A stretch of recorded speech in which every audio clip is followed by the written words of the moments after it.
వ్యాపారం లేకుండా వ్యాపారాన్ని స్టార్ట్ చేయదు. ముందుగా నెట్వర్క్ బిల్డ్ చేసుకోవడం, నెట్వర్క్ నుంచి కొంత బిజినెస్ అనేటువంటిది ఎప్పటికప్పుడు వస్తూ ఉంటే కనుక ఆ టైప్ ఆఫ్ థాట్ ప్రాసెస్ తో ఉంటే obviously you will be able to scale up the business. Customer ముందా నా లాభం ఉందా అనేటువంటి డౌట్ ఎప్పుడు ఉంటుంది. సో చాలా వరకు ఏంటంటే కొంతవరకు చీప్ ట్రిక్స్ అనేటువంటి వాడి ఓకే సరే కస్టమరే కదా నష్టపోతాడు, ఇప్పుడు ప్రస్తుతం నాకు లాభం వస్తుంది కదా అని చెప్పేసి అనుకుంటే ప్రోడక్ట్స్ పాత ప్రోడక్ట్ అయితే కనుక రిపీటెడ్ కస్టమర్స్ ఎక్కువ రోజులు రారు.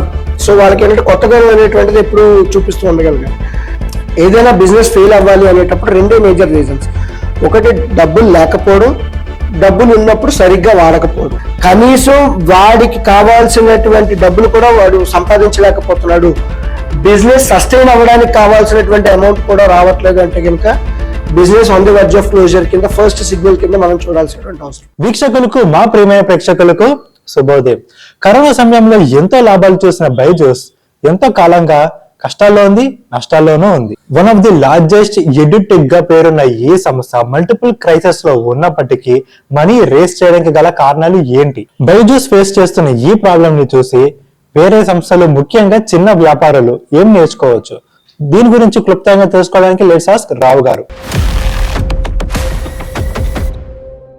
Good morning sir. Morning sir, ఇప్పుడు బైజూస్ ఫైనాన్షియల్ క్రైసిస్ నుంచి మన ఇండియన్ స్టార్ట్అప్స్ లేదంటే గ్లోబల్ స్టార్ట్అప్స్, మెయిన్ గా మన ఇండియన్ స్మాల్ బిజినెసెస్ ఏం నేర్చుకోవచ్చు?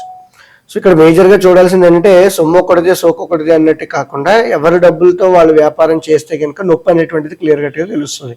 ఇప్పుడు బైజూస్ విషయానికి వచ్చేటప్పటికి ఏంటంటే ఇన్వెస్టర్స్ తాలూకా ఫండింగ్ ఏదైతే దొరికిందో వాళ్ళకి ఫ్రీ మనీ అనేటువంటిది దొరకడం ఎప్పుడైతే చూసామో వాళ్ళకి నచ్చినటువంటి నిర్ణయాలు అనేటువంటివి తీసుకోవడం జరిగింది. ఆ నిర్ణయాల్లో కొన్ని బెడిసి కొట్టినటువంటి సందర్భాలు క్లియర్ కట్ గా తెలుస్తున్నాయని చెప్పేసి అని తెలుస్తుంది. ఇక్కడ మేజర్ గా చూడాల్సింది ఏంటి అంటే కనుక ఒక కంపెనీ నడవాలి అనేటప్పుడు క్యాష్ ఫ్లోస్, ప్రాఫిట్స్ రెండు ఇంపార్టెంట్.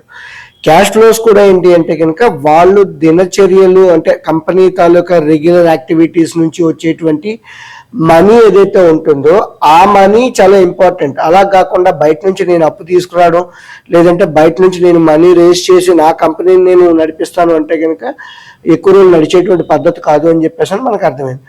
గతంలో ఏంటంటే హెలికాప్టర్ మనీ అని చెప్పేసి కోవిడ్ టైంలో సెంట్రల్ బ్యాంక్ అంటే ప్రపంచంలో ఉన్నటువంటి అన్ని మేజర్ బ్యాంకులు కూడా విచ్చలవిడిగా డబ్బుల్ని ప్రింట్ చేయడం, సిస్టంలోకి పంప్ చేయడం అనేటువంటిది చూసాం. సో ఆ టైంలో ఏంటంటే వీళ్ళకి కూడా మనీ అనేటువంటిది ఈజీగా దొరకడం ఎప్పుడైతే మనకు కనబడిందో దాంతో ఏంటంటే వీళ్ళు నచ్చినటువంటి వాల్యుయేషన్స్ లో వీళ్ళు రేస్ చేయడం జరిగింది. అంటే ఒకనొక దశలో పీక్ లెవెల్లో చెప్పుకోవాల్సి వస్తే 1,65,000 కోట్ల రూపాయలు ఉండేది ఆ కంపెనీ తాలూకా వాల్యుయేషన్ వేసుకుంటే. బట్ ఈ రోజు చూసుకుంటే చాలా తక్కువ కింద ఉండడం జరిగింది. అండ్ ఇన్ఫాక్ట్ వాళ్ళు రేస్ చేసిన $200 మిలియన్ కూడా చాలా కష్టపడాల్సి వచ్చింది అని చెప్పేసి. సో ఇక్కడ మనం మేజర్ గా గుర్తుంచుకోవాల్సింది ఏంటి అంటే డబ్బుల వ్యవహారం గురించి వచ్చేటప్పటికి ఇండివిజువల్ కావచ్చు, చిన్న వ్యాపారాలు కావచ్చు, స్టార్ట్అప్స్ కావచ్చు, పెద్ద కంపెనీలు కావచ్చు, వాటి గురించి చాలా కేర్ తీసుకోవాల్సినటువంటి అవసరం ఉంటుంది అని చెప్పి. రెండో పాయింట్ కింద మనం చెప్పుకోవాల్సి వచ్చినప్పుడు గుర్రం అంటే నేల విడిచి సాము చేయకూడదు అనేటువంటిది క్లియర్ కట్ గా తెలుసుకోవాలి. అంటే ఇప్పుడు బైజూస్ వాళ్ళు వైట్ హ్యాట్ జూనియర్ తాలూకా యాక్విజిషన్ కావచ్చు, గ్రేట్ లెర్నింగ్ తాలూకా యాక్విజిషన్ కావచ్చు, ఆర్ ఆకాష్ లెర్నింగ్ తాలూకా యాక్విజిషన్ కావచ్చు, ఇవన్నీ ఏవైతే ఉన్నాయో వీటిని వాళ్ళు కొనుక్కోవడం మంచిదే కాదనట్లేదు. బట్ దాని తాలూకా రిపర్కషన్స్ ఎలా ఉంటాయి అనేటువంటిది పూర్తిగా వీళ్ళు ఎస్టిమేట్ చేయలేదు. అంటే ఓన్లీ పాజిటివ్ సైడ్ మాత్రమే చూసారు కానీ నెగిటివ్ సైడ్ ఏముంటుంది, వర్స్ట్ కేస్ సినారియో ఏముంటుంది అనేటువంటిది వాళ్ళు ఎస్టిమేట్ చేయకపోవడం అనేటువంటిది చాలా ప్రాబ్లమాటిక్ అని చెప్పేసి చెప్పుకోవచ్చు మనం. నెక్స్ట్ ఏవైతే వాళ్ళు ఎక్వైర్ చేశారు, వైట్ హ్యాట్ కావచ్చు, ఆకాష్ కావచ్చు, లేదంటే గ్రేట్ లెర్నింగ్ కావచ్చు, ఎక్వైర్ చేసిన తర్వాత ఒరిజినల్ ఫౌండర్స్ ఎవరైతే ఉన్నారో వాళ్ళు స్లోగా బయటకు వెళ్ళిపోవడం జరిగింది. ఎవరైతే ఒరిజినల్ ఫౌండర్ బిజినెస్ లో లేకపోతే ఆ బిజినెస్ చేయాలి అనేటువంటి ఇంట్రెస్ట్, ప్యాషన్ అనేటువంటిది కొత్తగా వచ్చిన వాళ్ళకి అంతగా ఉండదు. అంటే ముందుగా ఇనిషియల్ గా స్టార్ట్ చేసిన వాళ్ళకు ఉన్నటువంటి బ్లడ్ బాయిలింగ్ అనేటువంటిది కావచ్చు, ఎంతూజియాజము, ప్యాషను, ఇవన్నీ కూడా కొత్తగా వచ్చే వాళ్ళకి ఉండవు కాబట్టి సో ఇనిషియల్ గా ఉన్న వాళ్ళకు కూడా బోర్డులో ఉంచడం కావచ్చు, లేదంటే దాంట్లో ఉన్నటువంటి యాక్టివ్ పార్ట్ అనేటువంటిది కావచ్చు, లేదంటే స్కిన్ ఇన్ ద గేమ్ అంటాం, అది చాలా ఇంపార్టెంట్. ఈ రోజుల్లో వస్తున్నటువంటి స్టార్ట్అప్స్ ఏవైతే ఉన్నాయో వాల్యుయేషన్ కోసం అని చెప్పేసి లేదంటే మనీ కోసం అని చెప్పి బయట నుంచి డబ్బులు రేస్ చేసుకుంటున్నారు. ఎగ్జిస్టింగ్ ఎంటర్ప్రీనర్స్ ఎవరైతే ఉన్నారో, ఎగ్జిస్టింగ్ ఫౌండర్స్ ఎవరైతే ఉన్నారో వాళ్ళని బయటికి తోసేయడం జరుగుతుంది. దానివల్ల ఏమవుతుంది అంటే కనుక ఆ ఎంతూజియాజం, ప్యాషన్ లేక over period of time business die అయిపోతుందని చెప్పేసి చెప్పుకోవచ్చు. నెక్స్ట్ ఇంకో పాయింట్ ఏంటంటే కార్పొరేట్ గవర్నెన్స్ అని చెప్తూ ఉంటాం. అంటే ఆఖరికి ఇన్కమ్ ట్యాక్స్ వాళ్ళు కూడా బైజూస్ వెనకాల పడాల్సినటువంటి అవసరం అనేటువంటిది మనం క్లియర్ కట్ గా చూసాం. సో ఆ టైప్ ఆఫ్ సిచ్యువేషన్ అనేటువంటిది ఎప్పుడు కూడా రాకుండా ఉండేలాగా చూసుకోగలగాలి. నెంబర్స్ అనేటువంటి ట్రాన్స్పరెన్సీ అనేటువంటిది మెయింటైన్ చేయాల్సిన అవసరం ఉంటుంది.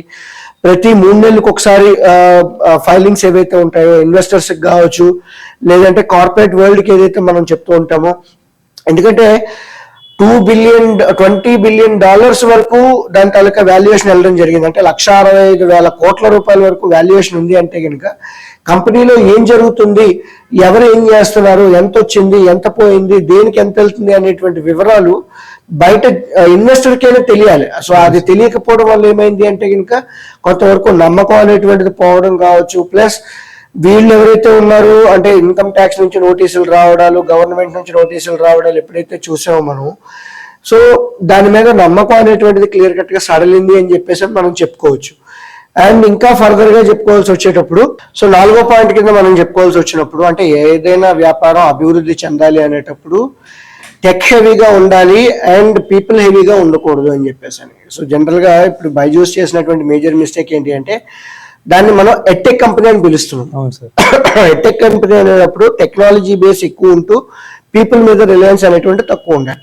వాళ్ళు చేసిన మిస్టేక్ ఏంటంటే టెక్నాలజీ కాస్ట్ పెంచారు, అట్ ద సేమ్ టైం ట్యూటర్స్ని హైర్ చేసుకోవడం, సేల్స్ పీపుల్ని హైర్ చేసుకోవడం మాత్రమే కాకుండా ఒక్కొక్కరికి 40,000, 50,000, 60,000 రూపాయల శాలరీలు, అది ఫ్రెషర్ కూడా అంతంత అమౌంట్లు అనేటువంటివి ఇవ్వడం చూస్తాం. అంటే సొమ్ము నాది కాదు కాబట్టి తనకు కానప్పుడు కాశీ దాకా వెళ్ళమని చెప్పాడంట. సో ఆ రకంగా చెప్పేటప్పుడు అమౌంట్ మనది కాదు అనేటప్పుడు ఎక్కడి దాకైనా వెళ్ళొచ్చు అనేటువంటి ఎగ్జాంపుల్ ఉదంతో మనం ఇక్కడ క్లియర్ కట్ గా చూసాం. అండ్ దట్టు ఈ ఇన్వెస్టర్స్ కూడా వాళ్ళకి ఏంటంటే గ్రిప్ లేకపోయింది. అంటే కంపెనీ తాలూకా ఎక్స్పెన్సెస్ ఏవైతే ఉంటాయో, కంపెనీ తాలూకా ఫైనాన్షియల్ ఆపరేషన్స్ మీద ఏవైతే ఉన్నాయో వాటి మీద గ్రిప్ లేకపోవడం వల్ల ఈ టైప్ ఆఫ్ మిస్అప్ అనేటువంటిది జరిగిందని చెప్పేసి చెప్పుకోవచ్చు మనం. అంటే టెక్ హెవీ అనేటువంటిది మనం ఎప్పుడైతే మాట్లాడుకుంటున్నాం అంటే కొన్ని ఇప్పుడు ఎగ్జిస్టింగ్ కంపెనీస్ పీబీ ఫిన్టెక్ లాంటివి కావచ్చు, జొమాటో, స్విగ్గీ, లేదంటే అర్బన్ క్లాప్ లాంటివి కావచ్చు, లేదు మనకి బ్లింకిట్, దన్జో, ఇవన్నీ కూడా ఏంటంటే టెక్ బేస్డ్ ప్లాట్ఫామ్సే. కానీ వాళ్ళ పేరోల్స్ లో పీపుల్ అనేటువంటిది, ఎంప్లాయీస్ అనేటువంటివి లేరు. సో ఎంప్లాయీ కాస్ట్ ఎంతవరకు తగ్గించుకోగలుగుతాము ఏంటి అనేటువంటిది గిగ్ ఎకానమీ టైప్ లో ఎప్పుడైతే చేయగలుగుతున్నారో ఆ టైప్ లో రిక్రూట్మెంట్ అనేటువంటిది జరిగింది. అలా కాకుండా ఇప్పుడు బైజూస్ విషయానికి వస్తే కనుక ఫుల్ టైం ఆన్ రోల్స్ లో తీసుకున్నారు, ఒక్కొక్కరికి 60,000, 50,000 శాలరీలు చొప్పున రావడం జరిగింది. సో ఆ టైప్ ఆఫ్ ఫైనాన్షియల్ డిసిప్లిన్ ఏదైతే ఉండాలో అది లేదు అని చెప్పేసి క్లియర్ కట్ గా అర్థం అవుతుంది. నెక్స్ట్ ఏవైతే అప్పులు తీసుకున్నామో అప్పులు తీసుకున్న వాటికి వడ్డీ భారం ఎంతవరకు పడుతూ ఉంటుంది, దానికి తగ్గట్టుగా క్యాష్ ఫ్లోస్ ఫ్యూచర్ లో వచ్చే అవకాశం ఉందా లేదా అనేటువంటి కనీస ఆలోచన అనేటువంటిది అక్కడ ఉన్న మేనేజ్మెంట్ కి లేదా, టెక్నికల్ టీమ్ కి లేదా, లేదంటే ఆ ఫైనాన్షియల్ టీమ్ కి లేదా అనేటువంటిది మనకు క్లారిటీ అయితే లేదు. కానీ బట్ మనం జనరల్ గా అప్పు చేసాము అంటే ఇండివిజువల్ లెవెల్లో చెప్పుకోవాల్సి వస్తే కనుక చేబదుల కింద తీసుకుంటే ఓ 15 రోజుల్లోనో, 1 రోజుల్లోనో, 2 నెలల్లోనో మనం షార్ట్ టర్మ్ బారోయింగ్ కింద తీసుకుంటాం. లేదు ఒక పర్సనల్ లోన్ తీసుకుంటే కనుక ఒక 1 year కో 2 years కో తీసుకుంటాం. కానీ కంపెనీలు ఎప్పుడైనా అమౌంట్స్ బారో చేసేటప్పుడు ఏంటంటే కొన్ని ఇయర్స్ పాటు ఉంటాయి, 3 years, 5 years, 10 years పాటు లాంగ్ టర్మ్ బారోయింగ్స్ అనేటువంటివి ఉంటాయి. సో వాళ్ళు బారో చేసినప్పుడు ఏంటంటే ఈ షార్ట్ టర్మ్ బారోయింగ్స్ చేశారు and at the same time అది క్లియర్ చేయడానికి కావాల్సినటువంటి అమౌంట్స్ అనేటువంటిది వాళ్ళకి టైంకి రాకపోవడం ఒకటి చూసాము. అండ్ నెక్స్ట్ బైజూస్ లోనే కీప్ మేనేజరియల్ పర్సన్ ఎవరైతే ఉన్నారో సో కంటిన్యూస్ గా రిజైన్ చేసుకుంటూ వచ్చారు. ఏదైనా వ్యాపారం అభివృద్ధి చెందాలి అనుకునేటప్పుడు కోర్ టీం ఏదైతే మనం మాట్లాడుతుంటామో ఆ team taluka consistency over period of time ఉండాలి. అంటే కనీసం ఒక 5 ఏళ్ళు 10 ఏళ్ళు ఉంటే కనుక ఓకే బిజినెస్ గ్రో అవుతున్నప్పుడు ఈ కో ఫౌండర్స్ కావచ్చు, లేదంటే కీ మేనేజ్మెంట్ టీం ఎవరైతే చెప్తూ ఉంటామో వాళ్ళ తాలూకా ఇన్పుట్స్, థాట్ ప్రాసెస్ అనేటువంటిది బాగా వర్కౌట్ అవుతుంటుంది. అలా కాకుండా ఒక నియంత్రణ వ్యవహరించడం and at the same time ideological differences వస్తే కనుక బిజినెస్ లీక్అవుట్ అయిపోవడానికి అదే మేజర్ రీజన్ అవుతూ ఉంటుంది. అంటే బిజినెస్ అంటే కనుక జనరల్ గా టీమ్ అనేటువంటి చాలా ఇంపార్టెంట్. ఆ టీం తాలూకా ఫోకస్, డెడికేషన్ అనేటువంటి చాలా యూజ్ అవుతుంది అని చెప్పేసి మనం చెప్పుకుంటూ ఉంటాం. అండ్ ఇంకొకటి దీన్ని మనం ఇన్ఫోసిస్ తో కంపేర్ చేసుకునేటప్పుడు ఇన్ఫోసిస్ తాలూకా ఫౌండింగ్ టీం ఏదైతే ఉందో ఆల్మోస్ట్ ఒక 20 years పాటు వాళ్ళ తాలూకా లైఫ్ అనేటువంటి దానికి ఇవ్వడం జరిగింది. ఇప్పుడు ఉన్నటువంటి స్టార్ట్అప్స్ లో ఏంటి అంటే కనుక నేను ఒక తొందరగా ఒక ఐడియాతో వచ్చానా, వాల్యుయేషన్ రేస్ చేశానా, మనీ రేస్ చేసుకున్నానా, నా వాటా నేను వదిలించుకున్నానా, బయటకు వెళ్ళిపోయానా అనేటువంటి పద్ధతుల్లోనే ఆలోచిస్తున్నారు. అంటే బిజినెస్ మీద శ్రద్ధ కన్నా కూడా బిజినెస్ తాలూకా వాల్యుయేషన్ మీద శ్రద్ధ ఎక్కువ అనమాట. ఆ ఫోకస్ ఎప్పుడైతే ఉంటుందో ఆబ్వియస్లీ కంపెనీలో ఓవర్ పీరియడ్ ఆఫ్ టైం మూతపడ్డం అనేటువంటిది క్లియర్ కట్ గా జరుగుతూ ఉంటుంది. అండ్ లాస్ట్ పాయింట్ మనం చెప్పుకోవాల్సి వచ్చినప్పుడు ఏంటి అంటే మనం $20 బిలియన్ $22 బిలియన్ తాలూకా వాల్యుయేషన్కి వెళ్ళింది అని చెప్పేసి అన్నాం. అంటే ఆ లెవెల్ ఆఫ్ వాల్యుయేషన్కి వెళ్ళినా కూడా కంపెనీలు సస్టైన్ అవుతాయి అనేటువంటి నమ్మకం లేదు. అంటే ఇప్పుడు 1,65,000 కోట్ల రూపాయల తాలూకా కంపెనీ గురించి మనం మాట్లాడాం. ఏదో ₹1,00,000 2,00,000 గురించి మనం మాట్లాడలేదు, 1,65,000 కోట్ల రూపాయల గురించి మనం మాట్లాడాం. అంటే అంత పెద్ద కంపెనీ అయినా సరే దివాలా తీయడానికి పెద్దగా టైం పట్టలేదు అని చెప్పేసి అని క్లియర్ కట్ గా అర్థమవుతుంది. సో బిజినెస్ లో మనం చేయాల్సిన దానికన్నా చేయకూడదు ఏవైతే ఉన్నాయో అవి చేయకుండా ఉంటే కనుక business over a period of time run అవుతుందని చెప్పేసి అని మనకి అర్థం చేసుకోవచ్చు. Okay sir. సార్ ఇంతకు ముందు పాయింట్ లో మీరు సక్సెస్ఫుల్ కంపెనీస్ ఎలా ఉండాలని చెప్పారు. సో ఇప్పుడు నిజంగా ఒక కంపెనీ సక్సెస్ఫుల్ అవ్వాలంటే ఏ ఫ్యాక్టర్స్ ని ఫాలో అవ్వాలి? సో దీనికి ఏంటంటే ముందు పాయింట్ లో మనం 7 రీజన్స్ ఏవైతే ఉన్నాయో బైజూస్ నుంచి నేర్చుకోవాల్సిన దాని గురించి 7 లెసన్స్ ఏవైతే ఉన్నాయో మనం తెలుసుకున్నాం. ఇప్పుడు ఈ పాయింట్ లో కావాలి అంటే దానికి 2 రెట్లు అంటే 14 పాయింట్ల కింద మనం చెప్పుకోవచ్చు. ఫస్ట్ థింగ్ ఎప్పుడైనా సరే మనం చేయాల్సి వచ్చినప్పుడు వ్యాపారం లేకుండా వ్యాపారాన్ని స్టార్ట్ చేయొద్దు. అవును సార్. సో చాలా మంది అనుకునేది ఏంటంటే నేను బిజినెస్ స్టార్ట్ చేశాక బిజినెస్ వస్తుంది అనుకుంటారు. కానీ అలా కాకుండా ముందుగానే మన దగ్గర కస్టమర్స్ అనేటువంటిది ఉండడం, ముందుగానే సెగ్మెంట్స్ అనేటువంటివి తెలుసుకోవడం, కంటిన్యూస్గా కొంత అమౌంట్ అనేటువంటిది రెగ్యులర్గా వస్తూ ఉంటే ముందు దాన్ని బిజినెస్ ఉంది అని చెప్పేసి అంటాం. అలా కాకుండా డైరెక్ట్గా ఇవాళ నేను వచ్చి ఒక షాప్ ఓపెన్ చేశాను, రేపటి నుంచి నాకు కస్టమర్లు వచ్చేయాలి అంటే కనుక అది జరగని పని. అలా కాకుండా ముందుగా నెట్వర్క్ బిల్డ్ చేసుకోవడం, నెట్వర్క్ నుంచి కొంత బిజినెస్ అనేటువంటిది ఎప్పటికప్పుడు వస్తూ ఉంటే కనుక ఆ టైప్ ఆఫ్ థాట్ ప్రాసెస్తో ఉంటే obviously you will be able to scale up the business అని. రెండోది ఎప్పుడైనా సరే చాలా మంది ఆలోచించేది ఏంటంటే ఎస్పెషల్లీ యంగర్ జనరేషన్ థాట్ ప్రాసెస్లో ఉన్నవాళ్ళు, అందులో ఐటీ కంపెనీలో ఉండేవాళ్ళు ఏంటంటే నా సొంతంగా వ్యాపారాన్ని ప్రారంభించాలి అని చెప్పేసి చూస్తుంటారు. వాళ్ళు కంపెనీలో పనిచేసేటప్పుడు నెలాఖరికి వచ్చేటప్పటికి జీతం పడుతూ ఉంటుంది. 30వ తారీఖు అవ్వచ్చు, 31 అవ్వచ్చు, 1వ తారీఖు అవ్వచ్చు. బట్ బిజినెస్లో ఉండేటప్పుడు అలా ఉండదు. ఆ టైప్ ఆఫ్ మైండ్ సెట్తో ఉంటే కనుక పని జరగదు అని చెప్పేసి నెలాఖరికి వచ్చేటప్పటికి నీకు నీ చేతిలో డబ్బులు ఉండొచ్చు, ఉండకపోవచ్చు, నువ్వు పే చేయాల్సినవి ఇంకా బోల్డ్ ఉండొచ్చు. ఆ టైప్ ఆఫ్ థాట్ ప్రాసెస్ అన్సర్టనిటీకి అనేటువంటిది ప్రిపేర్ అవ్వాల్సినటువంటి అవసరం ఉంటుంది. అంటే ఇక్కడ మైండ్ సెట్ చాలా ఇంపార్టెంట్. సో కీలకమైనటువంటి ఫ్యాక్టర్ మనం స్మాల్ బిజినెస్ గురించి మాట్లాడుకునేటప్పుడు mindset is very much important. Next వచ్చేటప్పటికి సక్సెస్ అనేటువంటిది మనం మాట్లాడుకుంటున్నాం. సో కొంతమందికి సక్సెస్ ఏంటి అంటే కనుక నా బ్రాండ్ విజిబిలిటీ ఉంటే బాగుంటుంది, లేదు నా కస్టమర్స్ తాలూకా లాయల్టీ నాకు ఉంటే కనుక అది సక్సెస్ అని చెప్పేసి అనుకుంటారు, లేదు ప్రతి సంవత్సరం నా తాలూకా వ్యాపారంలో రెవెన్యూస్ పెరగాలి అనేటువంటిది ఒక రకమైనటువంటి సక్సెస్ ఫ్యాక్టర్ కింద చెప్తూ ఉంటారు. మూడో అంటే ప్రాఫిట్స్ పెరగాలి అనేటువంటిది ఇంకో టైప్ ఆఫ్ సక్సెస్. సో ఈ సక్సెస్ కి మనం నిర్వచనం అనేటువంటిది ఇవ్వగలగాలి. అంటే ప్రాఫిట్స్, కస్టమర్ తాలూకా బేస్ పెరగడం అనేటువంటిది, తర్వాత హ్యాపీ ఫ్యామిలీ టైం ఉండడం అనేటువంటిది కావచ్చు, లేదు మనం బ్రాండ్ తాలూకా విజిబిలిటీ ఏదైతే మనం మాట్లాడుకుంటున్నామో ఇవన్నీ కూడా మేజర్ గా చెప్పుకోవాల్సినటువంటి సక్సెస్ పారామీటర్స్ కింద. అన్ని అయితే రావు, వీటిలో కొన్ని మాత్రమే వస్తాయి. దేని గురించి మనం సక్సెస్ ని డిఫైన్ చేస్తున్నాం అనే దాన్ని బట్టి మన ఎఫర్ట్ మారుతూ ఉంటుంది.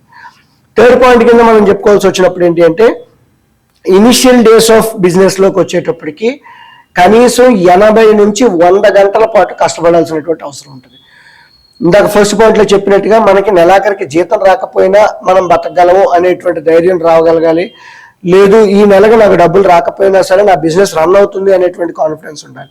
అది మాత్రమే సరిపోదు, 80 to 100 hours of initial effort అనేటువంటిది పెట్టాల్సినటువంటి అవసరం ఉంటుంది. టీమ్ బిల్డింగ్ లో కావచ్చు, ప్రోడక్ట్ డిజైనింగ్ లో కావచ్చు, మార్కెటింగ్ లో కావచ్చు, బ్రాండింగ్ లో కావచ్చు. సో ఈ టైప్ ఆఫ్ ఇనిషియల్ ఎఫర్ట్ అనేటువంటిది ఉంటేనే కానీ రాదు. సో చాలా మంది ఏమంటుంటారంటే కనుక ఇప్పుడు ఉన్నటువంటి యంగర్ జనరేషన్ లో అంతసేపు కష్టపడాల్సినటువంటి అవసరం ఉంటుందా, ప్రొడక్టివిటీ ఉంటే సరిపోద్దు కదా, టైం అంతసేపు పెట్టాల్సినటువంటి అవసరం ఉంటుంది అని. ముందు సబ్జెక్ట్ అనేటువంటిది నేర్చుకున్న దాని నుంచి బిజినెస్ జనరేట్ అవ్వాలి, బిజినెస్ జనరేట్ అయిన తర్వాత దాన్ని స్కేల్ చేయాలి. ఈ మూడిట్లు చాలా ఇంపార్టెంట్. సబ్జెక్ట్ నేర్చుకోవడానికి మనం ఎంత టైం ఎఫర్ట్ పెడుతున్నామో, ఇనిషియల్ బిజినెస్ ఏదైతే కావాలో దానికోసం ఎంత ఎఫర్ట్ పెడుతున్నామో, వచ్చినటువంటి బిజినెస్ ఇంకా గ్రో చేయాలి అనుకునేటప్పుడు దానికి ఎంత ఎఫర్ట్ పెడుతున్నాం అనేది చాలా important.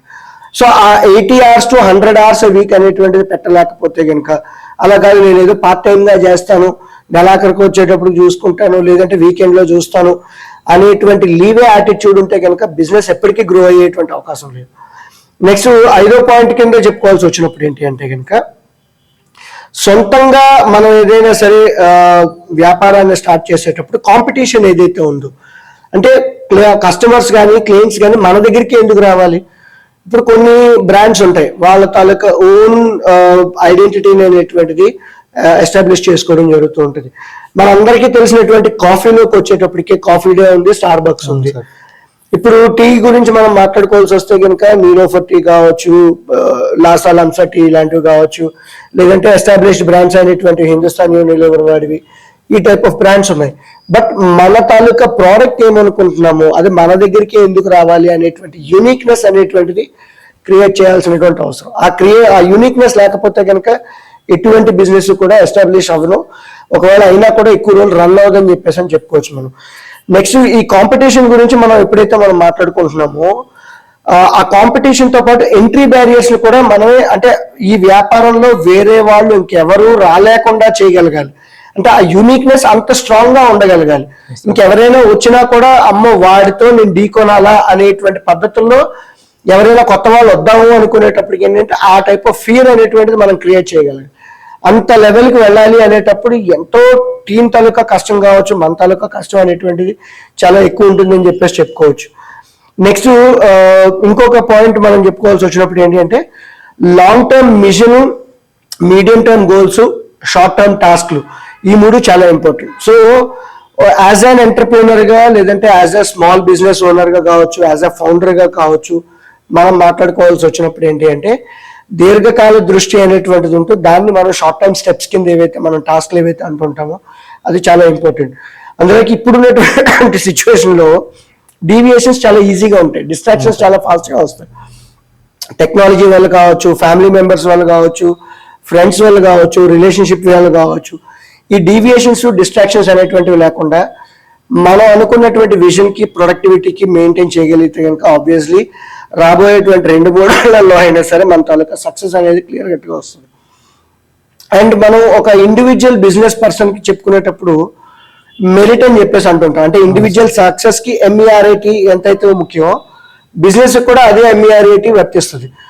Money, energy or effort, or అనేటువంటిది రిలేషన్షిప్స్ అనేటువంటిది, రిలేషన్షిప్స్తో పాటు బిజినెస్కి వచ్చేటప్పటికి రివ్యూ కూడా అంతే ఇంపార్టెంట్. నెక్స్ట్ టీ ఏదైతే ఉంటుందో, సో టీ అంటే మన దాంట్లో టైం అని చెప్తూ ఉంటాం. సో టైంతో పాటు ఇక్కడ టెక్నాలజీ కూడా ఇంపార్టెంట్ అవుతుంది అండ్ టీమ్ కూడా అంతే ఇంపార్టెంట్ అవుతుంటుంది. సో టైము, టెక్నాలజీ, టీమ్, టీకి వచ్చేటప్పుడు ఆర్లో అయితే కనుక రిలేషన్షిప్, రివ్యూ, ఇవన్నీ స్ట్రాంగ్గా ఉంటేనే కానీ మన తాలూకా బిజినెస్ ఏదైతే అంబిషన్తో ఉన్నామో ఆ అంబిషన్ని నెరవేర్చుకోవడానికి కానీ లేదంటే గ్రో చేయడానికి కానీ అంత ఈజీ కాదు అని చెప్పేసి చెప్పుకోవచ్చు. సో ఇంకా 7th పాయింట్ కింద చెప్పుకోవాల్సి వచ్చినప్పుడు వ్యాపారంలో చేసేటప్పుడు కాన్ఫ్లిక్ట్ ఆఫ్ ఇంట్రెస్ట్ వస్తుంది. కస్టమర్ ముందా, నా లాభం ముందా అనేటువంటి డౌట్ ఎప్పుడూ ఉంటుంది. సో చాలా వరకు ఏంటంటే కొంతవరకు చీప్ ట్రిక్స్ అనేటువంటి వాడి ఓకే సరే కస్టమరే కదా నష్టపోతాడు, ఇప్పుడు ప్రస్తుతం నాకు లాభం వస్తుంది కదా అని చెప్పేసి అనుకుంటే obviously you are losing the business right away అని చెప్పేసి అనేది అర్థమవుతుంటుంది. అంటే దీన్ని మనం price, product quality and profitability అంటాం. సో ప్రైజు మనం కాంపిటేటివ్గా ఇవ్వగలగాలి, at the same time product తాలూకా క్వాలిటీ ఏదైతే ఉందో ఆ క్వాలిటీని మెయింటైన్ చేయగలగాలి, ప్రాఫిటబిలిటీ ఏదైతే ఉందో అంటే మన తాలూకా వ్యాపారం తాలూకా లాభసాటితనం ఏదైతే ఉందో అది కూడా చాలా ఇంపార్టెంట్ అవుతుంది. ఇవన్నీ కూడా పర్ఫెక్ట్గా ఉన్నా కూడా ఏంటంటే ప్రోడక్ట్స్, పాత ప్రోడక్ట్ అయితే కనుక రిపీటెడ్ కస్టమర్స్ ఎక్కువ రోజులు రారు. సో వాళ్ళకి ఏంటంటే కొత్తగా అనేటువంటిది ఎప్పుడు చూపిస్తూ ఉండగలగాలి. కొత్తగా వింత పాత ఒక రోత అనేటువంటిది ఏంటంటే పాత ప్రోడక్ట్ అయినా సరే కొత్త రకంగా మనం ఇవ్వాల్సినటువంటి అవసరం ఉంటుంది. ఇప్పుడు చిన్న ఎగ్జాంపుల్ టూత్ పేస్ట్ గురించి చెప్తూ ఉంటాం, ఓసారి బొగ్గు ఉందా, ఓసారి ఉప్పు ఉందా అని చెప్పేసి అని చెప్తూ ఉంటారు. మళ్ళీ చేసేది అదే టూత్ పేస్ట్, అందులో కొత్తదనం ఏం లేదు. సో అయితే ఏంటంటే వాళ్ళు ప్రోడక్ట్ ప్యాకేజింగ్ అనేటువంటిది మార్చడం కావచ్చు, ఏదో కొత్తగా ఉంది అని చెప్పేసి అని జనాల్లోకి తీసుకెళ్ళడం అనేటువంటి క్యాంపెయినింగ్ ఏదైతే ఉంటుందో అది చాలా క్రూషియల్ అవుతూ ఉంటుంది. అంటే బిజినెస్ స్కేలప్ చేయాలి అనుకునేటప్పుడు ఆబ్వియస్లీ ఈ టైప్ ఆఫ్ ప్రోడక్ట్ పొజిషనింగ్ కూడా చాలా ఇంపార్టెంట్ అవుతుంటుంది. నెక్స్ట్ 8వ పాయింట్ కింద మనం చెప్పుకోవాల్సి వచ్చినప్పుడు ఏంటంటే కమోడిటైజ్డ్ బిజినెస్ అంటాం. అంటే చాలా వరకు అందరూ చేసేది అదే, అలాంటివి వ్యాపారంలోకి వచ్చేటప్పుడు ఏంటంటే మార్జిన్స్ చాలా తక్కువగా ఉంటాయి. ఎగ్జాంపుల్ చెప్పాల్సి వచ్చినప్పుడు మన వెజిటేబుల్స్ తాలూకా బిజినెస్ కావచ్చు, రైస్ తాలూకా బిజినెస్ కావచ్చు, అంటే దానికంటూ ఒక బ్రాండ్ ఎస్టాబ్లిష్ అనేటువంటిది లేకపోతే మనం ప్రైజింగ్ పవర్ అనేటువంటిది క్రియేట్ చేయలేము అని చెప్పేసి అని అర్థం. అలా కాకుండా మన యూనిక్నెస్ ఏంటి అనేటువంటి చూపించాల్సినటువంటి అవసరం ఉంటుంది. ఇప్పుడు రైస్ గురించి వచ్చేటప్పటికి లలిత బ్రాండ్ రైస్ వేరు అండ్ రెగ్యులర్ గా మనకి కిరాణా కొట్టులో దొరికి అక్కడ వాళ్ళ తాలూకా ప్రైజింగ్ పవర్ ఎందుకు వేరేగా ఉంటుంది అంటే కనుక ఆ బ్రాండ్ తాలూకా విజిబిలిటీ అనేటువంటిది, వాళ్ళ అందులో ప్రోడక్ట్ క్వాలిటీ ఏముంది అనేటువంటిది తెలియదు, బట్ అట్లీస్ట్ ఆ విజిబిలిటీ బట్టి మనకు అర్థం అవుతుంటుంది, ఓకే వీడికి ఎక్కువగా పే చేయాల్సి వస్తుంది అని చెప్పేసి అనేది. నెక్స్ట్ 9వ పాయింట్ కింద చూసేటప్పుడు ఏంటంటే మనం ఉన్నటువంటి వ్యాపారంలో యాక్విజిషన్ ఆపర్చునిటీస్ అంటాం. దాన్ని ఎట్లా చెప్తామంటే కనుక ఏదైనా మన కాంపిటేటర్ బిజినెస్ కానీ లేదంటే మన సప్లై చైన్ లో ఇంకేదైనా సరే వ్యాపారం అమ్మకానికి ఉంది, లేదా అవతల వాడు ఎవరైనా కష్టంలో ఉన్నాడు అంటే కనుక we can try to acquire them. చిన్న ఎగ్జాంపుల్ ఇందాక బైజూస్ కేస్ స్టడీలోనే చేసుకునేటప్పుడు ఏంటంటే వైట్ హ్యాట్ జూనియర్ది కావచ్చు, ఆకాష్ది కావచ్చు, ఇవంతా సేమ్ ప్రోడక్ట్ లైన్ ఎడ్టెక్ కింద వస్తాయి. సో అలాంటి బిజినెస్ ఆపర్చునిటీస్ ఏమైనా సరే వాళ్ళ బిజినెస్ ని ఎక్వైర్ చేసుకోవాలి అన్నా, లేదా వాళ్ళకి ఎవరికైనా కష్టాల్లో ఉన్నారు అనేటప్పుడు ఏంటంటే మనం కొంత అమౌంట్ ఇచ్చి వాళ్ళ బిజినెస్ లో బాటా అనేటువంటిది తీసుకుంటే కనుక మన బిజినెస్ ఆటోమేటిక్ గా ఎక్స్పాండ్ అవుతుంది అని చెప్పేసి అని చెప్పుకోవచ్చు. నెక్స్ట్ 10వ పాయింట్ కింద వచ్చేటప్పటికి ఏంటి అంటే కనుక కొలాబరేషన్ అనేటువంటి చాలా ఇంపార్టెంట్. కొలాబరేషన్ లో కూడా ఏంటంటే సెంటర్ ఆఫ్ ఇన్ఫ్లుయెన్స్ అంటాం. ఇప్పుడు సందీప్ ఒక ప్రోడక్ట్ అనేటువంటి చేశాడు, నీ డిజిటల్ మార్కెటింగ్ వల్ల లేదంటే నీ సోషల్ మీడియా యాక్టివిటీస్ వల్ల లేదా నీ ఫిజికల్ యాక్టివిటీస్ వల్ల రిఫరెన్స్ వచ్చింది. అలా కాకుండా సందీప్ ఒక బిజినెస్ రన్ చేస్తున్నాడు కాబట్టి తన దగ్గరికి వెళ్ళి ఈ ప్రోడక్ట్ కొనుక్కుంటే నీకు బాగుంటది అనేటువంటి రిఫరెన్స్ ఇవ్వగలిగే వాళ్ళు ఉండాలి. ఆ సెంటర్ ఆఫ్ ఇన్ఫ్లుయెన్స్ ఏదైతే ఉంటుందో దాన్ని బిల్డ్ చేసుకోగలగాలి. సో దానికి కావాల్సినటువంటి నెట్వర్కింగ్ కావచ్చు, ప్రోడక్ట్ పొజిషనింగ్ అనేటువంటి చాలా స్ట్రాంగ్ గా ఉండాలి. పాత రోజుల్లో డాక్టర్ తాలూకా హస్తవాసి బాగుంది అంటారు, అంటే ఆ హస్తవాసి బాగుంది పలానా డాక్టర్ దగ్గరికి వెళ్ళు అని చెప్పేసి మనకి రిఫరెన్స్ వచ్చింది అంటే కనుక ఆ టైప్ ఆఫ్ లెవెల్లో మన ప్రోడక్ట్ పొజిషనింగ్ ఉండాలి. మన తాలూకా కొలాబరేషన్ కావచ్చు, నెట్వర్కింగ్ అనేటువంటిది ఆ లెవెల్లో ఉంటే కనుక బిజినెస్ ఇప్పుడు కాకపోయినా సరే రేపటి నుంచి అయినా సరే బాగా కిక్ ఆఫ్ అవుతుంది అని చెప్పేసి చెప్పుకోవచ్చు మనం. నెక్స్ట్ 11వ పాయింట్ కింద మనం చెప్పుకోవాల్సి వచ్చినప్పుడు ఏంటి అంటే ఇందాక బైజూస్ తాలూకా లెక్కలే, వాడు ప్రతి 3 నెలలకు ఒకసారి వాడు ఫైల్ చేయాల్సింది ఏదైతే ఉందో ఫైల్ చేయలేదు. Whether it is income tax కావచ్చు, జిఎస్టీ కావచ్చు, బుక్స్ ఆఫ్ అకౌంట్స్ మెయింటైన్ చేయడం కావచ్చు, or company corporate tax related కావచ్చు, ఇవన్నీ ఏవైతే ఉన్నాయో ఆ స్టాట్యుటరీ పేమెంట్స్ గవర్నమెంట్కి పే చేయాల్సినవి, స్టేట్ గవర్నమెంట్కి పే చేయాల్సినవి, సెంట్రల్ గవర్నమెంట్కి పే చేయాల్సినవి, మనం తిన్నా తినకపోయినా వాటికి అనేటువంటిది పేమెంట్లు వెళ్తూ ఉంటే కనుక obviously business over a period of time run అవుతుందని చెప్పేసి. ఫస్ట్ పాయింట్ లో నేను చెప్పింది నెలాఖరికి వచ్చినప్పటికి ఏంటి అంటే నా చేతుల్లో డబ్బులు లేకపోయినా నేను ఈ వ్యాపారాన్ని నడపగలను అనుకునేటప్పుడు అయితేనే ఈ బిజినెస్ రన్ అవుతూ ఉంటుంది. అలా కాకుండా చాలా మంది ఏమనుకుంటారంటే సర్లే ఈ నెల గవర్నమెంట్ కట్టకపోతే ఏమవుతుంది, ఈ నెల ఎంప్లాయీస్కి ఇవ్వకపోతే ఏమవుతుంది, ఈ నెల సప్లయర్స్కి ఇవ్వకపోతే ఏమవుతుందిలే అనేటువంటి లీవే యాటిట్యూడ్కి ఎప్పుడైతే వస్తామో బిజినెస్ పతనానికి అదే ఫస్ట్ స్టెప్ కింద చెప్పుకోవచ్చు మనం. నెక్స్ట్ ఇప్పుడు 13వ పాయింట్ కింద మనం చెప్పుకోవాల్సి వచ్చినప్పుడు ఏంటి అంటే మనకు ఉన్నటువంటి స్కిల్ సెట్ ఏదైతే ఉంటుందో ఎప్పటికప్పుడు అప్గ్రేడ్ చేసుకోవాల్సినటువంటి అవసరం ఉంటుంది. అందులోకి బిజినెస్ లో ఉన్నాము అంటే కనుక పీపుల్ స్కిల్, తర్వాత marketing skill, sales skill, members అనేటువంటివి ఆన్ టాప్ ఆఫ్ మైండ్ ఉండగలగాలి. And at the same time ఇవన్నీ చేస్తున్నాం కదా సార్, మరి ఫ్యామిలీ టైం ఎక్కడ ఉంటుంది, నా పర్సనల్ టైం ఎక్కడ ఉంటుంది అని చెప్పేసి ఇంకా చెప్పినట్టుగా డిస్ట్రాక్షన్స్ ఏవైతే ఉన్నాయో డిస్ట్రాక్షన్స్ ని మనం తగ్గించుకోగలిగితే, డిస్ట్రాక్షన్స్ నుంచి డీవియేట్ అయితే కనుక ఆబ్వియస్లీ మన తాలూకా ప్రొడక్టివిటీ అనేటువంటిది క్లియర్ కట్ గా ఇంప్రూవ్ అవుతుందని చెప్పేసి చెప్పుకోవచ్చు మనం. అండ్ ఫైనల్ పాయింట్ చెప్పుకోవాల్సి వచ్చినప్పుడు ఏంటి అంటే సో చాలా మంది అంటే ఎస్పెషలీ ఉద్యోగం చేసే వాళ్ళకి ఈ టైప్ ఆఫ్ మైండ్ సెట్ ఉంటుంది, నాకేమొస్తుంది ముందు నేను ఈ పని చేస్తే నాకేం వస్తుంది అనేటువంటి ఆలోచనతో ఉంటారు. ఆ టైప్ ఆఫ్ ఆలోచన నుంచి ఒకవేళ నేను ఈ పని చేస్తే నాకు ఏం నష్టం రాదు, ఫ్యూచర్ లో ఏం లాభం వస్తుంది అనేటువంటి 2 పాయింట్లు కలిపి చూడాలి. జనరల్గా ఎంప్లాయీస్కి ఏంటి అంటే సార్ నేను ఇప్పుడు ఈ చేస్తున్నాను కదా, నాకు జీతం ఇస్తున్నారు, నాకు జీతం ఇవ్వకపోతే కనుక నేను ఈ పని చేయను, లేదు నేను చేయడానికి అంటే నేను ఈ పనులు చేయడానికి మాత్రమే నాకు జీతం ఇస్తున్నారు కదా అనేటువంటి పద్ధతుల్లో ఆలోచించే వాళ్ళు చాలా ఎక్కువ మంది ఉంటారు. వాళ్ళు బిజినెస్ కి అనేటువంటిది ఇప్పటికీ సెట్ కారు. వాళ్ళు ఒకవేళ స్టార్ట్ చేసినా కూడా 99% దే ఫెయిల్. అలా కాకుండా ఓకే నేను ఇప్పుడు ఈ పని చేస్తున్నాను కాబట్టి దీనివల్ల నాకు ఏమైనా నష్టం ఉందా, నష్టం లేకపోతే నేను చేస్తాను అనేటువంటి పద్ధతుల్లో ఆలోచించే వాళ్ళు అయితే కనుక డెఫినెట్లీ వాళ్ళకి business over a period of time success అనేటువంటిది వస్తుంది అని చెప్పేసి చెప్పుకోవచ్చు. మేజర్గా ఈ 14 పాయింట్లు ఏవైతే మనం మాట్లాడుకున్నాం, ఈ 14 పాయింట్లు చాలా క్రూషియల్ అని చెప్పేసి అని థింక్ చేయొచ్చు. Okay sir. సార్ ఇప్పుడు బిజినెస్ సక్సెస్ అవ్వాలంటే ఏం చేయాలో చెప్పారు, బట్ ఇప్పుడు వాళ్ళ ఫైనాన్షియల్ ప్రాబ్లమ్స్ రాకుండా ఉండాలి అంటే ఏం చేయాలి? సో మేజర్గా అంటే బిజినెస్ సెగ్మెంట్స్ లోకి వచ్చేటప్పుడు ఏంటంటే బిజినెస్ టు బిజినెస్ అని, బిజినెస్ టు కస్టమర్ అని చెప్పేసి అని, బిజినెస్ టు గవర్నమెంట్ అని, బిజినెస్ టు B2B2C అని చెప్పేసి అని డిఫరెంట్ టైప్స్ ఆఫ్ సెగ్మెంట్స్ ఉంటాయి. మనం ఏంటంటే చిన్న వ్యాపారాల గురించి మనం మాట్లాడుకుంటున్నాం కాబట్టి B2C related kind of financial planning ఏదైతే ఉంటుందో దాని రిలేటెడ్ కావాలంటే డిస్కస్ చేద్దాం. దీంట్లో ముఖ్యంగా ఒక 7-8 పాయింట్లు ఉన్నాయని చెప్పేసి మనం చెప్పుకోవచ్చు. మేజర్గా మనం డిస్కస్ చేసుకోవాల్సి వచ్చినప్పుడు ఏంటంటే చాలా మంది వాళ్ళ వ్యాపారం స్టార్ట్ చేయడానికన్నా ముందే వాళ్ళకి టఫ్ టైమ్స్ వస్తే ఆ టఫ్ టైమ్స్ కి మనీ అనేటువంటిది లేకుండా ఉంటది. అలాగా అంటే నేను ఇందాక చెప్పినట్టుగా ఏంటంటే నెలాఖరికి వచ్చేటప్పటికి నాకు ఈ వ్యాపారం నుంచి డబ్బులు రాకపోయినా పర్వాలేదు, నేను సర్వైవ్ అవ్వగలను, సస్టైన్ అవ్వగలను అనేటువంటి థాట్ ప్రాసెస్, నాతో పాటు నా వ్యాపారం కూడా సక్సెస్ అవుద్దా లేదా, సస్టైన్ అవుద్దా లేదా అనేటువంటి చాలా ఇంపార్టెంట్. సో దానికి కావాల్సినటువంటి మినిమం వర్కింగ్ క్యాపిటల్ ఏవైతే ఉంటుందో అది చాలా ఇంపార్టెంట్ అని చెప్పేసి చూడాల్సి ఉన్నటువంటి అవసరం ఉంటుంది. అండ్ రెండోది ఇంకొకలా చెప్పాల్సి వచ్చేటప్పుడు ఏంటంటే ఏదైనా బిజినెస్ ఫెయిల్ అవ్వాలి అనేటప్పుడు 2 మేజర్ రీజన్స్. ఒకటి డబ్బులు లేకపోవడం, డబ్బులు ఉన్నప్పుడు సరిగ్గా వాడకపోవడం. ఈ 2 రీజన్స్ కింద ఉంటాయి మనకి.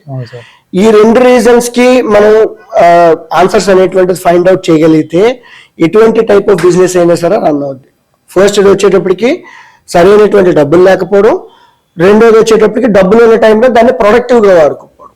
అది ఇండివిజువల్ లైఫ్కి అదే వర్తిస్తుంది, బిజినెస్లకి అదే వర్తిస్తుంది, స్మాల్ బిజినెస్కి అయినా అదే వర్తిస్తుంటుంది. ఇప్పుడు బైజూస్ తాలూకా ఎగ్జాంపుల్కి వచ్చేటప్పటికి వాళ్ళకి డబ్బులు ఉండేటప్పుడు ఎంత విచ్చలవిడిగా ఖర్చు పెట్టారు అనేటువంటిది చూసాం. అంటే ప్రొడక్టివిటీ అనేటువంటిది లేకపోవడం. రెండోది నిజంగా కష్టాలు వచ్చే టైంకి వాళ్ళ దగ్గర డబ్బులు లేవు, సో అప్పుల కోసం వెళ్ళడం జరిగింది. సో ఇన్ఫాక్ట్ మన ఇండివిజువల్ లైఫ్ లో కూడా ఈ రెండింటిని మనం గుర్తుంచుకుంటే కనుక we can try to overcome అని చెప్పేసి చెప్పవచ్చు. రెండో పాయింట్ కింద మనం చెప్పుకోవాల్సి వచ్చినప్పుడు, సో చాలా మంది క్యాష్ ఫ్లోస్ కి ప్రాఫిట్స్ కి రెండింటికి డిఫరెన్స్ అనేది తెలియదు. సో చాలా మంది అనుకునేది ఏంటంటే ఓకే నేను ఇవాళ ఒక 100 రూపాయలు వస్తువు 100 రూపాయలకు కొన్నాను, దాన్ని 110 రూపాయలకు అమ్మాను, ఆ 110 రూపాయలు వీళ్ళ లాభం అనుకుంటారు. సో చాలా మంది అనుకునేది ఏంటంటే ఆ 10 రూపాయలు మాత్రమే వీళ్ళ లాభం, మిగతా 100 రూపాయలు ఏదైతే ఉందో బిజినెస్ తాలూకా క్యాష్ ఫ్లో ఏదైతే ఉంటుందో బిజినెస్ లోకి మళ్ళీ పెట్టాల్సినటువంటి అవసరం. క్యాష్ ఫ్లో సరిగ్గా లేకపోయినా, ప్రాఫిట్ సరిగ్గా లేకపోయినా సరే బిజినెస్ అనేటువంటిది మూతపడుతుంది. So over a period of time in fact ఎవరైనా వ్యాపారాన్ని స్టార్ట్ చేసే ముందు ఈ రెండింటి మధ్యన డిఫరెన్స్ అనేటువంటిది తెలుసుకోవాలి. ఈ 2 ఇంపార్టెంట్ అని చెప్పి వాళ్ళు తెలుసుకోవాలి.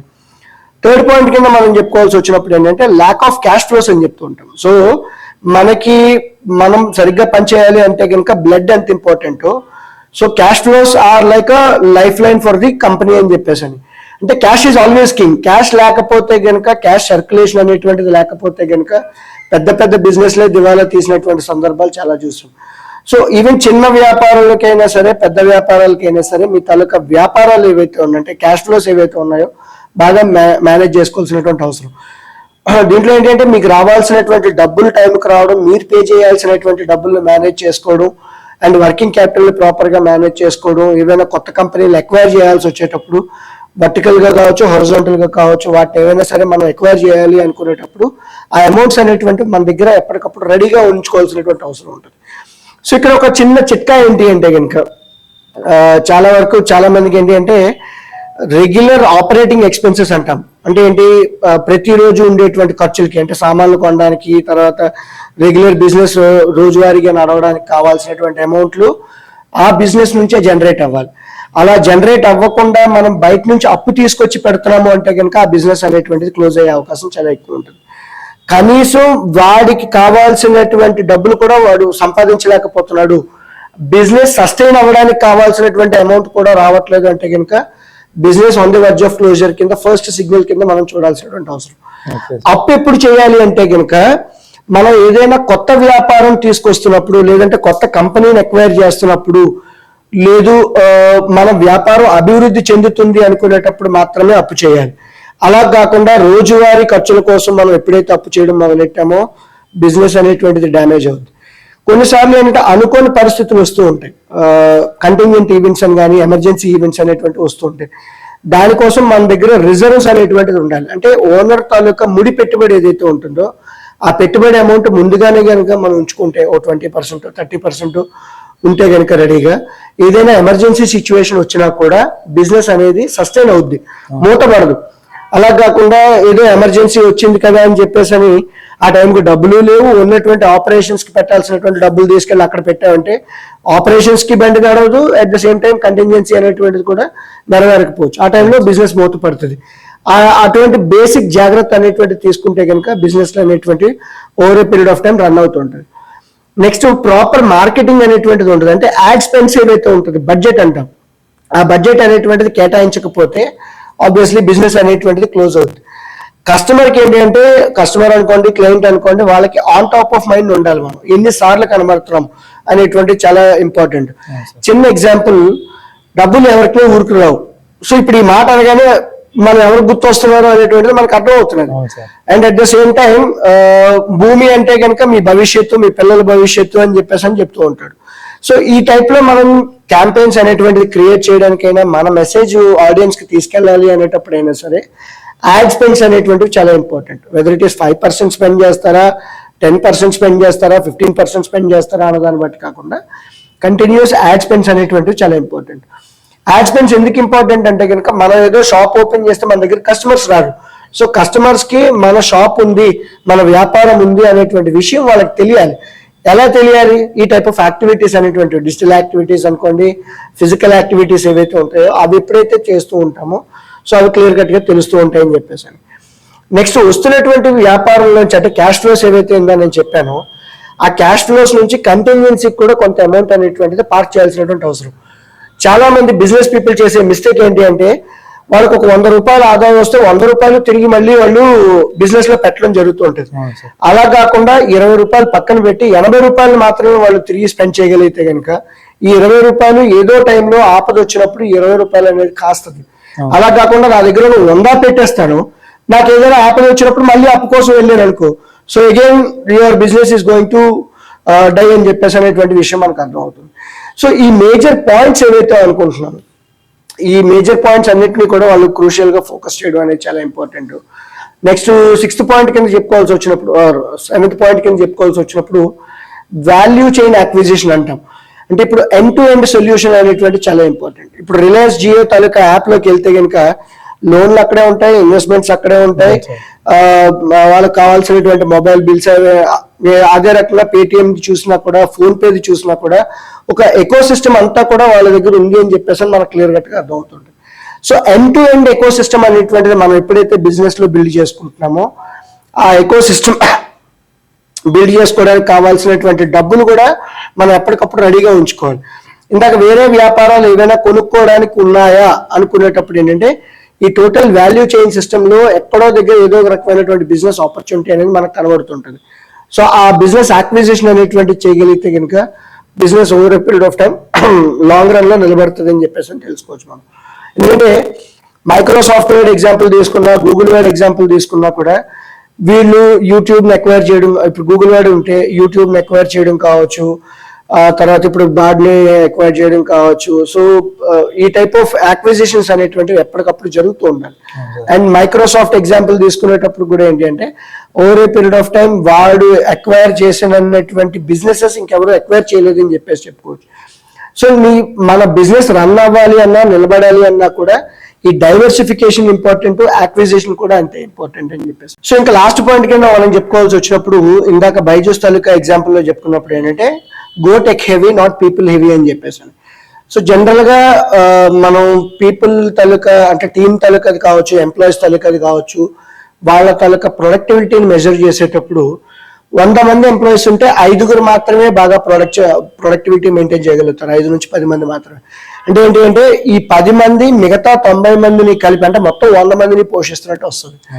సో అలాంటి ప్రొడక్టివిటీ ఇష్యూస్ ఇప్పుడున్నటువంటి జనరేషన్ లో లేకుండా ఉండాలి అనుకునేటప్పుడు gig economy kind of hiring అనేటువంటి చేసుకోవడం కావచ్చు, ట్రైనింగ్ అనేటువంటి చేసుకోవడం కావచ్చు, లేదంటే టెక్నాలజీ మీద ఫోకస్ అనేటువంటిది పెట్టుకోగలిగితే మనకున్నటువంటి కోర్ టీం ఏదైతే 10 మందో 15 మందో అనుకుంటామో అంతకు మించి ఎక్స్పాండ్ అవ్వాల్సి వచ్చినప్పుడు ఏంటి అంటే వాళ్ళ తాలూకా ప్రొడక్టివిటీ కంపెనీ మీద పడదు అని చెప్పేసి మనకు అర్థమవుతుంటుంది.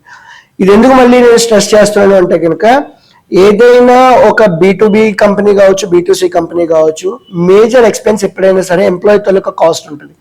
అంటే 30% to 40% ఆఫ్ ది ఎక్స్పెన్సెస్ ఏవైతే ఉన్నాయో ఎంప్లాయీస్కి పోతూ ఉంటుంది.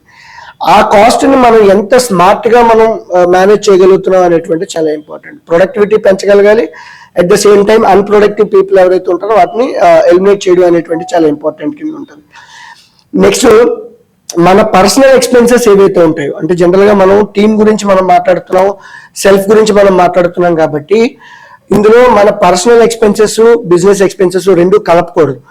చిన్న వ్యాపారాలకు వచ్చేటప్పటికి కావచ్చు, లేదంటే స్టార్టప్స్కి వచ్చేటప్పటికి ఏంటి అంటే వాళ్ళ పర్సనల్ ఎక్స్పెన్సెస్ని కూడా బిజినెస్ ఎక్స్పెన్సెస్ కింద చూపిస్తూ ఉంటారు.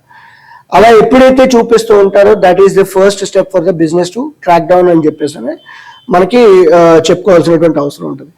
అండ్ ఇప్పుడు పీపుల్ గురించి మనం మాట్లాడుకుంటున్నాం, పర్సనల్ ఎక్స్పెన్సెస్ గురించి మనం మాట్లాడుకుంటున్నాం కాబట్టి గవర్నమెంట్ తనకు సపోర్ట్ అనేటువంటిది ఎప్పటికప్పుడు తీసుకుంటూ ఉండాలి.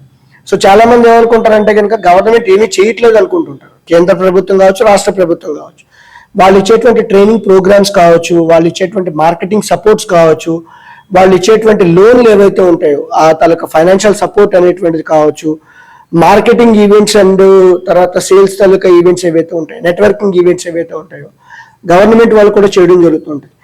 అంటే చాలా మంది అనుకునేది ఏంటి అంటే కనుక నేను వ్యాపారాన్ని స్టార్ట్ చేశాను కాబట్టి అన్ని నా కాళ్ళ దగ్గరకు రావాలి అనుకుంటారు. అలా కాకుండా నెట్వర్కింగ్ అనేటువంటిది చాలా ఇంపార్టెంట్, నాలెడ్జ్ అనేది చాలా ఇంపార్టెంట్ అని చెప్పేసి మనం తెలుసుకున్నాం. గవర్నమెంట్ వాళ్ళు ఇచ్చేటువంటి ట్రైనింగ్ వల్ల మన తాలూకా ట్రైనింగ్ కాస్ట్ తగ్గుతుంది. మార్కెటింగ్ అండ్ ఈవెంట్స్ ఏవైతే వాళ్ళు కండక్ట్ చేస్తూ ఉంటారో దానివల్ల మన బ్రాండ్ విజిబిలిటీ అనేటువంటిది పెరుగుతూ ఉంటుంది. నెక్స్ట్ గవర్నమెంట్ ఇచ్చేటువంటి లోన్స్ కావచ్చు, సబ్సిడీస్ కావచ్చు, స్కీమ్స్ కావచ్చు, దానివల్ల ఫైనాన్షియల్ సపోర్ట్ అనేటువంటిది కూడా వస్తుంది. ఏ రకంగా చూసుకున్నా కూడా ఇక్కడ ఇవన్నీ కూడా మనకి డబ్బుతోనే ముడిపడి ఉన్నాయని చెప్పేసి క్లియర్ కట్ గా అర్థమవుతుంది.